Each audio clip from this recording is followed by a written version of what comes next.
Gulf രാജ്യങ്ങളിലെ falcon പക്ഷികളെക്കുറിച്ച് documentary തയ്യാറാക്കുന്ന തിരക്കിലാണ് ഡോക്ടർ സുബൈർ. ഇംഗ്ലീഷ്, അറബി, മലയാളം ഭാഷകളിലായുള്ള ഡോക്യുമെന്ററി വിദ്യാർത്ഥികൾക്ക് ഉപകരിക്കും വിധമാണ് തയ്യാറാക്കുന്നത്.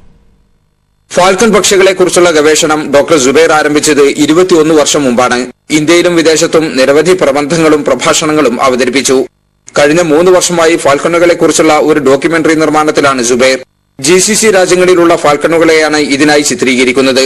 ഇംഗ്ലീഷ്, അറബി, മലയാളം ഭാഷകളിൽ 1,00,000 CD-കൾ നിർമ്മിക്കാനാണ് പദ്ധതി. ഇത് GCC രാജ്യങ്ങളിലുള്ള വിദ്യാലയങ്ങളിൽ സൗജന്യമായി വിതരണം ചെയ്യും. ഫാൽക്കണുകളുടെ ദീർഘദൃഷ്ടിയും അറബ് ജനതയുടെ ഫോർസൈറ്റും തമ്മിൽ ഒരു ബന്ധമുണ്ട് എന്ന് വരുത്തി തീർക്കുകയാണ് എന്റെ ഈ ഡോക്യുമെന്ററി കൊണ്ട് ഞാൻ ഉദ്ദേശിക്കുന്നത്. ഡോക്യുമെന്ററിയുടെ ബ്രോഷർ പ്രകാശനം കഴിഞ്ഞ ദിവസം ജിദ്ദയിൽ നടന്ന ചടങ്ങിൽ ഫൈസൽ ബിൻ മൊസാദ് രാജകുമാരൻ നിർവഹിച്ചു. കോഴിക്കോട് സർവകലാശാല സുവോളജി വിഭാഗത്തിൽ അസിസ്റ്റന്റ് പ്രൊഫസറായ സുബൈർ തിരൂർ സ്വദേശിയാണ്. Jaleel Kanamangalam, Asianet news, Jeddah.